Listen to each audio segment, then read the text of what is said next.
Hello friends, स्वागत है आप सभी का एक नए वीडियो में। तो आइए जानते हैं उत्तर प्रदेश समेत देश और दुनिया की सिलेक्टेड काम की 25 महत्वपूर्ण बड़ी खबरें। जी हां, 7 अगस्त दिन बुधवार। आइए जानते हैं तमाम बड़ी खबरें। और आज हरियाली तीज है। महिलाएं 16 श्रृंगार करके माता पार्वती की भगवान भोलेनाथ की पूजा करती हैं, जिससे कि मनचाहा वर प्राप्त हो जाए और सुहागन महिलाओं के जीवन में उनके पति को सुख सौभाग्य की प्राप्ति हो, सफलता मिले। तो आप इस व्रत को अगर आज कर रहे हैं तो आपका व्रत सफल हो।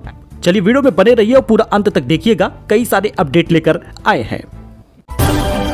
तो वही शहर के 43,000 उपभोक्ताओं के घरों पर लगेगा प्रीपेड स्मार्ट मीटर। शहर के करीब 43,000 उपभोक्ताओं के घरों पर अब जल्द ही प्रीपेड स्मार्ट मीटर लगेगा। बात सुल्तानपुर की कर रहे हैं। इसके लिए सर्वे किया जा रहा है। डाकखाना विद्युत उपकेंद्र के सर्वे का काम तकरीबन पूरा हो गया है। अभी दरियापुर और टीपी नगर साथ ही केएनआई उपकेंद्र क्षेत्र में कंपनी सर्वे करा रही है। सर्वे पूरा होने के बाद मीटर लगने शुरू हो जाएंगे। पहले शहरी क्षेत्र के करीब 43,000 उपभोक्ताओं के घरों में प्रीपेड स्मार्ट मीटर लगाए जाएंगे। इसके बाद शहरी क्षेत्र के 4 उपकेंद्र डाकखाना, दरियापुर, केएनआई और टीपी नगर से जुड़े ग्रामीण क्षेत्रों के उपभोक्ताओं के घरों पर प्रीपेड स्मार्ट मीटर लगेगा।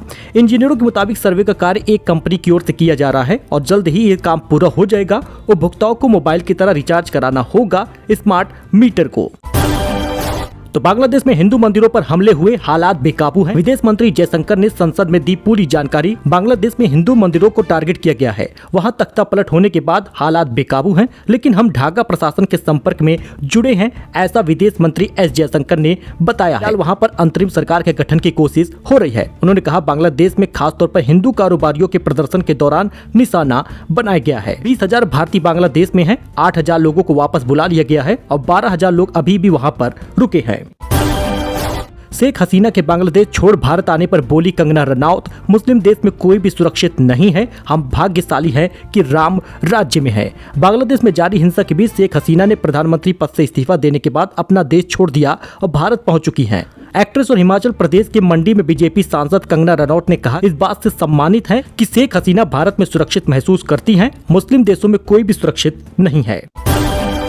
इस बीच योगी आवास के बाहर महिला ने आत्महत्या कर ली है। जी हां, गोद से बच्चे को किनारे रखा, पेट्रोल डालकर आग लगा ली। शिकायत में लिखा, दरोगा रिश्वत खोर है। आप विजुअल देख सकते हैं। लखनऊ में सीएम योगी के आवास के बाहर एक महिला ने आत्मदाह की कोशिश की। उन्नाव से महिला जनता दरबार के लिए आई थी। बाहर आकर उसने गोद में लिए बच्चे को सड़क किनारे रख दिया, फिर बैग से पेट्रोल की बोतल निकाली और फिर खुद पर पेट्रोल डालकर आग लगा ली। आसपास के पुलिसकर्मी जब तक कुछ समझ पाते तब तक महिला बुरी तरह से जलने लगी थी। 70% जल गई थी। आप विजुअल में देख सकते हैं इस बच्चे को। उसके बगल में एक बैग भी रखा है। ये पहले की फोटो है जब महिला दरबार में आई थी। तो हिंदू महासभा का ऐलान, ताजमहल में हर सोमवार जल चढ़ाएंगे। कहा, जो चीज हिंदुओं की है वो लेकर रहेंगे। 3 दिन में हुई है 2 घटनाएं। जी हां दोस्तों, आगरा में ताजमहल पर 3 दिन में 2 बार गंगा जल चढ़ाने के बाद हिंदू भारत महासभा के पदाधिकारियों ने दावा किया है कि वे साल के हर सोमवार को ताजमहल पर जल चढ़ाएंगे। वाराणसी को एक और वंदे भारत की सौगात मिल गई है। कैंट स्टेशन पहुंचा 8 कोच का नया रैक। हावड़ा के लिए भी मिल सकती है नई ट्रेनें। वाराणसी के कैंट स्टेशन से नई वंदे भारत एक्सप्रेस ट्रेन की सौगात काशी वासियों को मिल सकती है। इसके लिए सोमवार वंदे भारत एक्सप्रेस का नया 8 कोच का रैक वाराणसी पहुंचा है। भगवा रंग के इस रैक को यार्ड में खड़ा कराया गया है। राहुल गांधी को सुल्तानपुर के मोची ने भेजा जूता। राहुल ने कहा, आपने बहुत सुंदर जूते भेजे हैं। 5 मिनट तक बात की है। पूरी बातें क्या हुई हैं इसको हम आपको बता देते हैं। दरअसल इसमें राहुल गांधी ने केंद्र सरकार पर हमला भी किया है। राहुल ने कहा कि यह जूता आपने बनाया है, तो रामचैत यानी मोची ने कहा, जी मैंने बनाया है। सुलेशन लगाकर सिलना होता है। राहुल ने कहा, कितनी कमाई हो जाती है? तो रामचैत ने कहा, महीने के 5 से 7,000 रुपए कमा लेता हूँ। रामचैत ने कहा, गरीब आदमी है साहब, मेरे पिताजी भी यही करते थे। सरकारी सुविधा कोई मिलती नहीं है, मैं बीमार भी रहता हूँ। राहुल ने पूछा कि क्या बीमारी है आपको? तो रामचैत ने कहा, मुझे टीबी हो गई है, इसका इलाज करवा रहे हैं। तो राहुल गांधी ने पूछा कि आपको आयुष्मान भारत से जुड़ा कोई लाभ मिला है? तो रामचैत ने सीधे मना कर दिया। उन्होंने कहा, आयुष्मान भारत से मुझे कोई लाभ नहीं मिला। आपको बताते चले, आयुष्मान में 5 लाख का फ्री इलाज मिलता है गरीबों को। जिस स्थिति में रामचैत हैं एक मोची, उनको ये लाभ मिलना चाहिए था। इस वजह से इस मुद्दे को राहुल गांधी ने उठाया है। इसके साथ ही राहुल गांधी ने जो सिलाई मशीन दी थी उसके बारे में पूछा कि मशीन कैसी चल रही है? तो उन्होंने कहा, ठीक चल रही है। राहुल ने कहा, सबसे जरूरी मशीन, आपको कोई एक मशीन खरीदनी हो तो कौन सी खरीदेंगे? तो रामचैत ने कहा, चमड़ा सिलने वाली बड़ी मशीन होती है, ये 55,000 की आती है। सुल्तानपुर से मुंबई के लिए प्रतिदिन होगी रेल सेवा। सांसद राम भुआल ने केंद्रीय रेल मंत्री से की मुलाकात। लोकमान्य तिलक तक ट्रेन चलाने के लिए दिया है पत्र।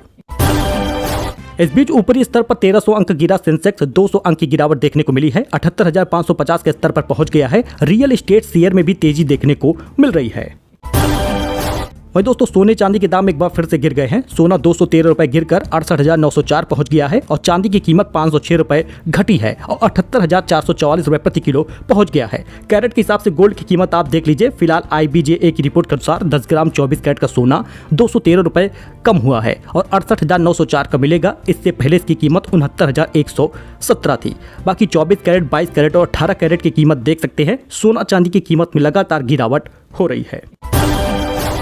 वहीं पर दोस्तों अब ICICI बैंक ने FD पर ब्याज दर को बढ़ा दिया है, यानी कि फिक्स डिपॉजिट पर अब आपको ज्यादा ब्याज मिलेगा। 7.80% तक का रिटर्न देगा ये बैंक। आप यहाँ पे नई ब्याज दरें देख लीजिए। ICICI बैंक के फिक्स डिपॉजिट यानी FD पर इंटरेस्ट रेट को बढ़ा दिया गया है। अब सामान्य नागरिकों को 7.25% का ब्याज मिलेगा, तो वहीं पर सीनियर सिटीजन को 7.80% तक का ब्याज दिया जाएगा। ICICI बैंक में FD पर अब कितना ब्याज मिल रहा है इसको देखिए। 29 दिनों तक की FD पर 3.5% का ब्याज मिलेगा। सीनियर सिटीजन को, सामान्य नागरिकों का भी आप देख सकते हैं, कंपैरिजन कर सकते हैं। अब जितने अधिक दिनों की आप FD कराते हैं उतना ही अच्छा आपको रिटर्न मिलेगा, यानी कि 18 महीने से 2 साल तक की FD पर 7.25% का ब्याज मिलेगा। वहीं पर सीनियर सिटीजन को 7.25% का ब्याज मिलेगा। इसी प्रकार से 5 साल तक की FD पर आपको 7% का ब्याज मिल जाएगा। FD रेट बढ़ चुका है तो आप चाहे तो इसमें इन्वेस्ट कर सकते हैं। दोस्तों काशी विश्वनाथ मंदिर के पास 2 मकान ढह गए, 9 लोग दबे हैं, 1 महिला की मौत हुई। रेस्क्यू में जुटी है NDRF की टीम। वाराणसी में काशी विश्वनाथ मंदिर के पास मंगलवार सुबह 2 मकान ढह गए। इसमें ड्यूटी पर तैनात महिला, पुलिसकर्मी समेत 9 लोग मलबे में दब गए। 8 को बाहर सुरक्षित निकाल लिया गया है और 1 महिला की मौत हुई है।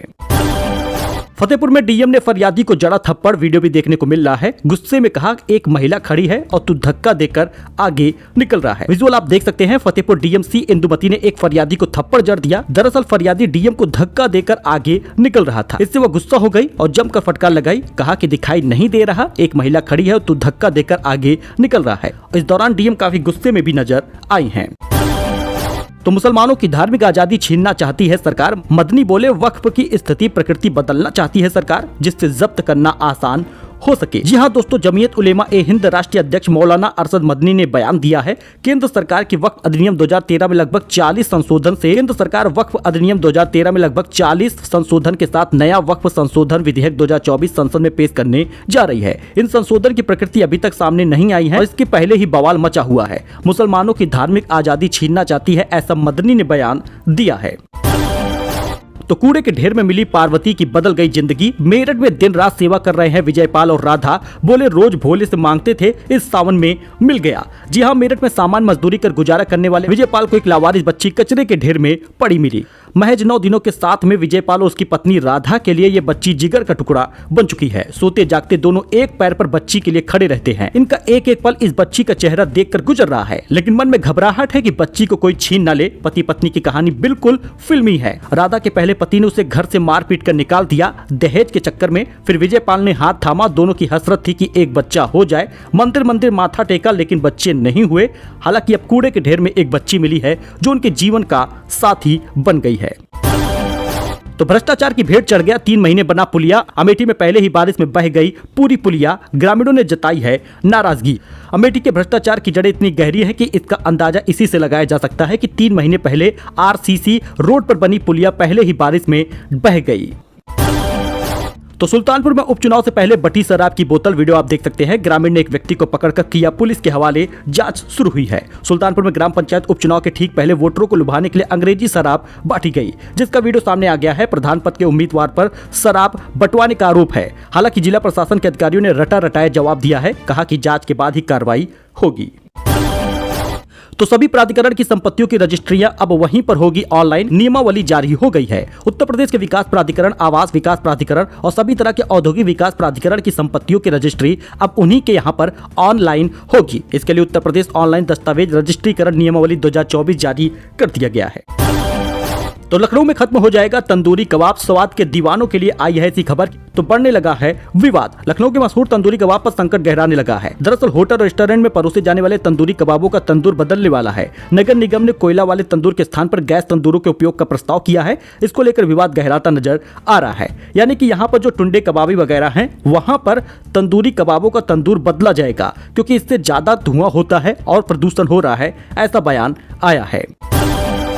तो आखिर कब आएगी किसान निधि की अगली किस्त? 2000 रुपए खाते में कब मिलेगा? करोड़ों किसानों को इसका इंतजार है। बहुत सारे लोग कह रहे हैं कि इसी रक्षाबंधन में आ जाएगा। बहुत सारे लोग कह रहे हैं कि सावन महीना बीतते बीतते खाते में पैसा मिल जाएगा। लेकिन आपको हम बताते हैं कि आखिर कब खाते में पैसा मिलेगा। केंद्र सरकार ने किसानों को आर्थिक लाभ देने के लिए यह योजना शुरू की है और हर 4 महीने पर किस्त मिलता है। इससे पहले 17वीं किस्त मिल चुकी है और लोगों को ये जून में 18 तारीख को मिला था। लेकिन अब आप ये जानिए कि हर 4 महीने पर किस्त मिलती है, तो जून में मिला है तो सीधे अक्टूबर में खाते पैसा आएगा। इस हिसाब से अक्टूबर में 4 महीना बीतेगा और किसानों के अकाउंट में अक्टूबर में अगली किस्त आएगी। अभी खाते पैसा मिलने वाला नहीं है।